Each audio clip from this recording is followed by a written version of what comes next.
はい、皆さんこんにちは。Speak Japanese Naturally のふみです。このポッドキャストでは中級者、上級者向けに日本語や日本文化を紹介していきますので、ぜひ楽しんで聞いてください。今回は海外で有名な日本の言葉を3つ取り上げてみます。わびさび、初心、腹八分です。私は英語の YouTube もよく見るんですけど、日本の考え方を紹介するようなものを時々目にします。目にするっていうのは見るってことですね。見かけるってことです。どういう説明をしているのか気になるので、そういう動画が出てきたら、よく見ます。で、そうすると、その言葉の説明がどうも日本語での印象と違ったりしていることがよくあります。なので今日はそういう違いをメインに、わびさび、初心、腹八分について日本語ではこういう意味で使われているとかそういうことをお話ししたいと思います。まずはわびさびからいきましょう。最初に言いたいんですけど、わびさびは日本人でも案外よくわかっていないものであることを言いたいです。これは日常用語ではありません。芸術の世界の言葉だと思います。で、ちょっと恥ずかしい話をします。この前図書館に行ったんで、わびさびを辞書で引いてみたんです。私、わびさびはどこかなって探してたんですよ。そしたら、辞書に載ってなかったんです。わびとさびは別の言葉だったんです。びっくりしました。私、40年以上生きていて、日本語を教えていて、わびさびって言葉があると思ってたんです。で、一応ね、周りの人たちにも聞いてみました。そしたら聞いた人はみんなわびさびでいちご、だからわびさびで辞書に載ってるって思ってました。私だけじゃなかったんだってちょっと安心しました。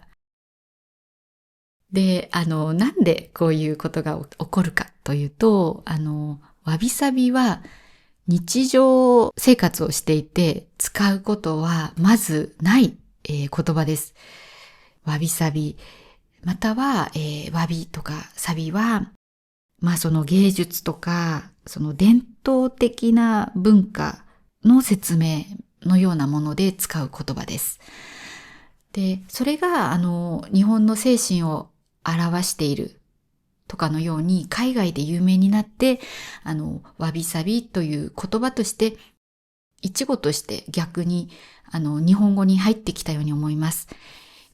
意味が変わったりはしてないんですけど、一語になってしまったということです。では、言葉の意味を考えてみましょう。まずは、わびから。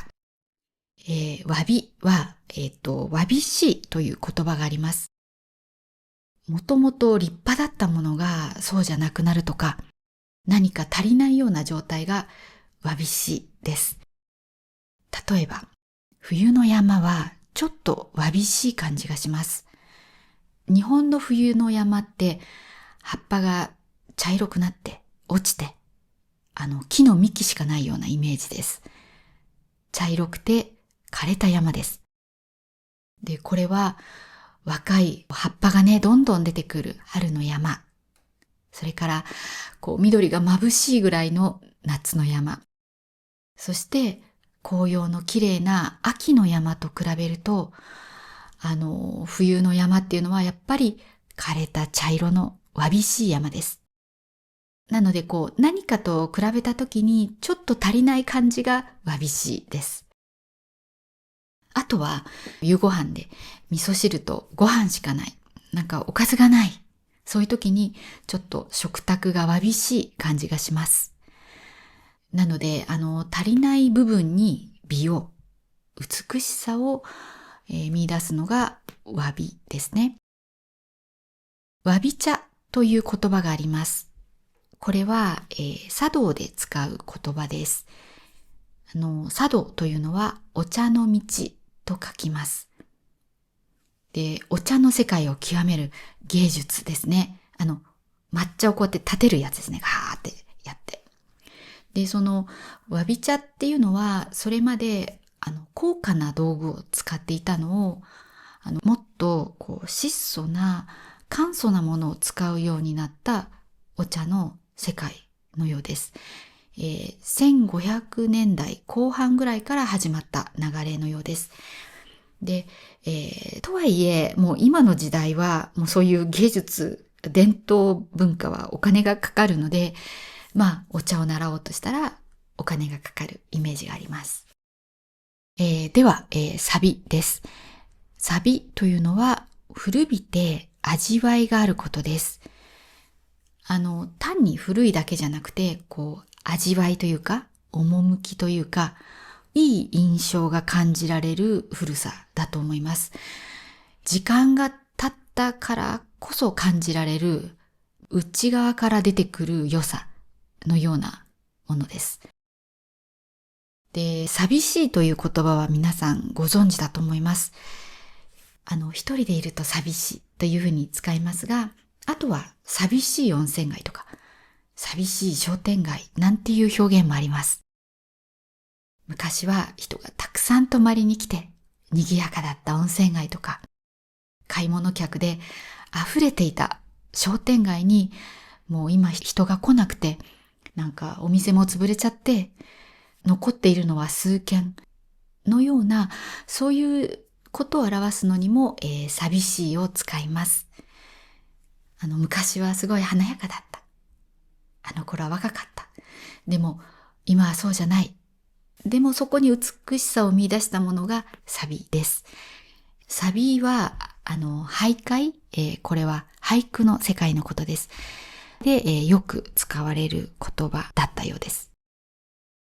わびもサビもお金をかけた華やかさとは、その別のちょっと足りないとか、古くなったとか、そういうことに美を見出すものです。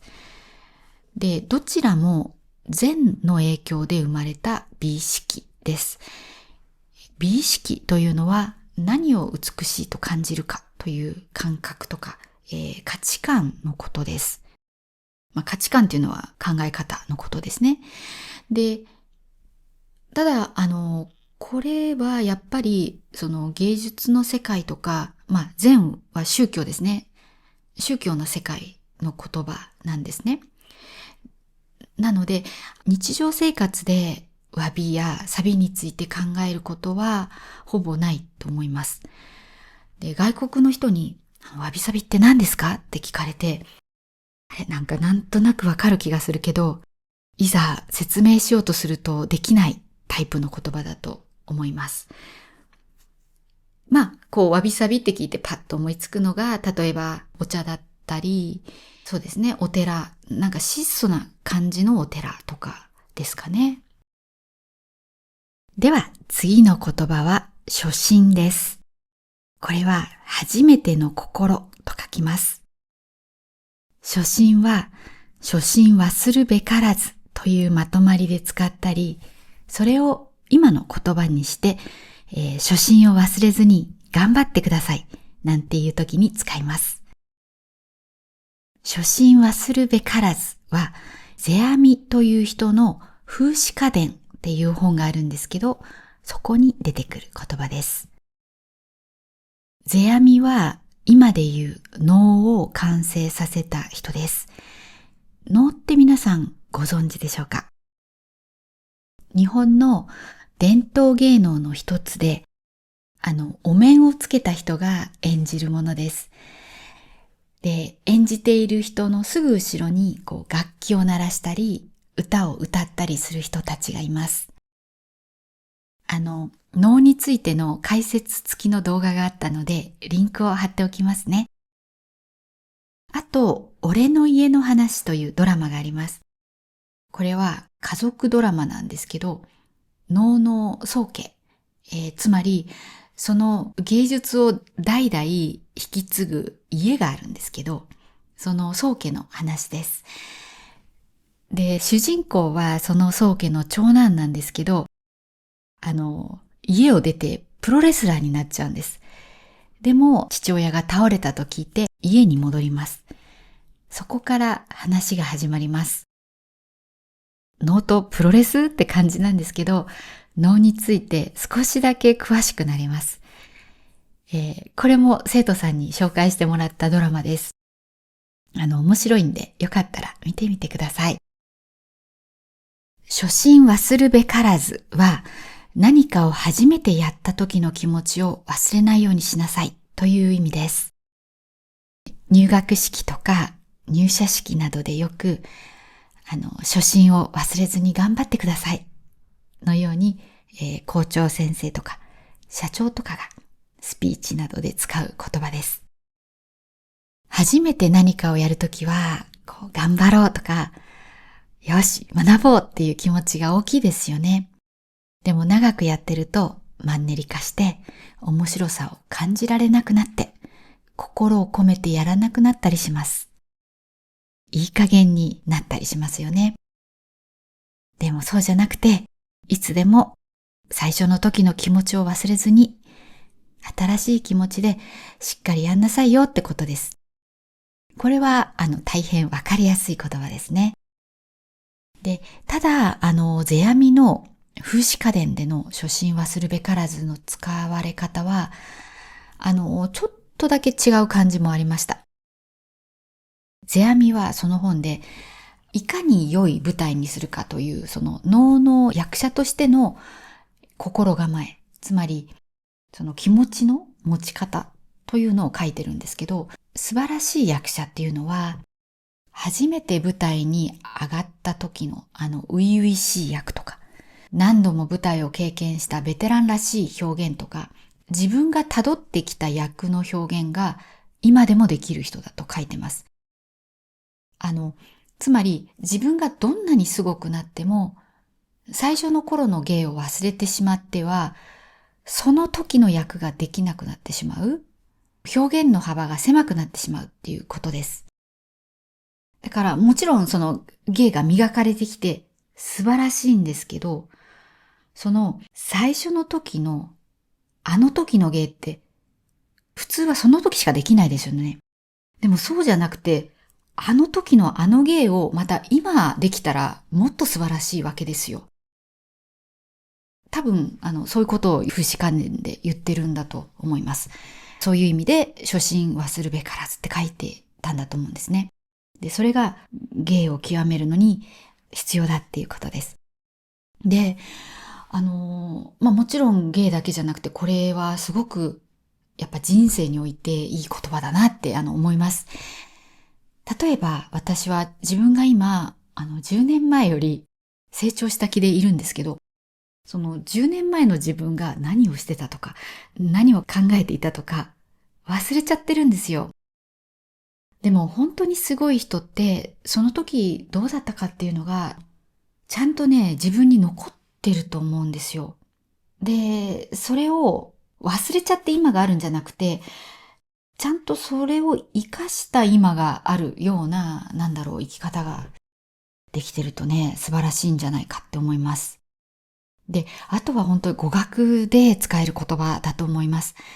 全然上達しないなって嫌になっちゃった時に、でもなんでそもそも勉強してるんだっけって考えてみて、その時のね、勉強を始めたばっかりの全てが新鮮だった時を思い出してね、また頑張ろうっていう気持ちになれると思います。初心については意味的な違いはないんですけど、アクセントが違います。私が見た動画だと大体の人が初心って言ってました。それだと多分日本人には通じない、分かってもらえないことが多いんじゃないかなと思います。日本語だと、初心です。で、大抵の言葉はピッチアクセントがずれてても通じます。文脈でわかるんです。でもなぜかこの初心は初心って言うと全然違う言葉に聞こえます。なんて言ったんだろうっって考えちゃいそうです。なので、これは昇進ってピッチがね、上がるんです。上げて言うようにしてください。では、最後、腹八分です。これは腹八分目っていう人も多いです。私は腹八分目って言います。8分目というのは、80% のことです。腹8分目っていうのはお腹いっぱいを 100% だとしたら 80% のところという意味です。もうちょっと食べられそうでやめるのが腹8分目です。8分目という言葉はこの表現以外あまり耳にしない、聞かない表現です。80% って言いたかったら、80% か8割っていうのが普通です。ちなみにパーセントって長いので、普通の会話ならパーだけにして 80% のように言います。腹8分目なんですが、腹8分目に医者いらずということわざがあります。いらずはいらないという意味です。健康のためにはまだあとちょっと入りそうっていう80% ぐらいのところで食べるのをやめるのがいいですよという意味です。だから、腹8分目にしておきなさいよとか、腹8分目に医者いらずだよなんて言って、食べ過ぎている人を注意します。親が子供に言う感じですね。食べ過ぎで思い出したんですけど、うちの兄は、小さい頃、美味しいものを食べ過ぎる人でした。日本では夏に流しそうめんというものをしたりします。そうめんはうどんをすっごく細くしたもので、うどんじゃないんですけど、夏の食べ物です。流しそうめんはそのそうめんを流すんですが、竹を半分に切ってちょっと斜めにしておくんですね。で、そこに水を流して、そこにそうめんを流します。で、竹の横に人が立ってて、流れてくるそうめんを箸で掴んで、それで、取ってつゆをつけて食べます。ですごい楽しいんですよ、流しそうめんって。流れてくるから。で、兄が多分小学校だったと思うんですけど、夏休みに父の仕事について行って、で、父は農家の人に、お蚕、なんて言ったらいいかな、絹を履く虫ですね。絹の糸。絹を作るのに、虫が吐いた糸を使うじゃないですか。その虫のことを、蚕って言うんですけど、その育て方を教える仕事をしてたんですね。だからよくそういう農家のお家に行ったんです。で、どこだかよく覚えてないんですけど、なぜかそこで流しそうめんをしてもらったんです。で、兄が食べ過ぎて、食べ終わった後吐いたんですよ。で、そうめんが散らばったんですよ。で、ごめんなさい。汚い話をして。でも、吐くほど食べるっていうのが、なんかすごくバカだなって思ったんですよね。今思うと懐かしい思い出です。兄が小学生ということは、私も小学生か、もっと小さかったかもしれません。そう、だからね、腹8分目にしておかないといけないですね。はい。で、使われる意味としては、同じなんですけど、表現として腹8分目の方がよく聞くなと思って、取り上げました。じゃあ最後にちょっと、今日勉強した単語のピッチアクセントをお伝えします。わびとサビ、そしてわびサビ。このピッチアクセントは全部、上がります。低く始まって上がります。わび、サビ、わびサビです。で、初心も上がります。初心です。で、これを、初心って下がると、かなり通じにくくなるので、気をつけてください。あとは、腹八分目も、下がらずにずっと高いままです。このずっと高いままのピッチアクセントは難しいです。どうしても下がっちゃうんです。だから気をつけて、高さをキープしてください。腹八分目です。ちょっと練習しましょう。後について言ってください。わび、さび、わびさび、初心、腹八分目。はい、大丈夫ですか？ピッチアクセントはずれても通じるんですけど、ずれない方が聞いている人にとってわかりやすいです。で、練習方法としては、シャドーイングがおすすめです。ポッドキャストとかを聞きながら、音の上がり下がりに注意して、後について聞こえた通りに声に出して言います。で、このシャドーイングは日本語のリズムとかピッチアクセントで、あとイントネーションが良くなるので、ぜひ試してみてください。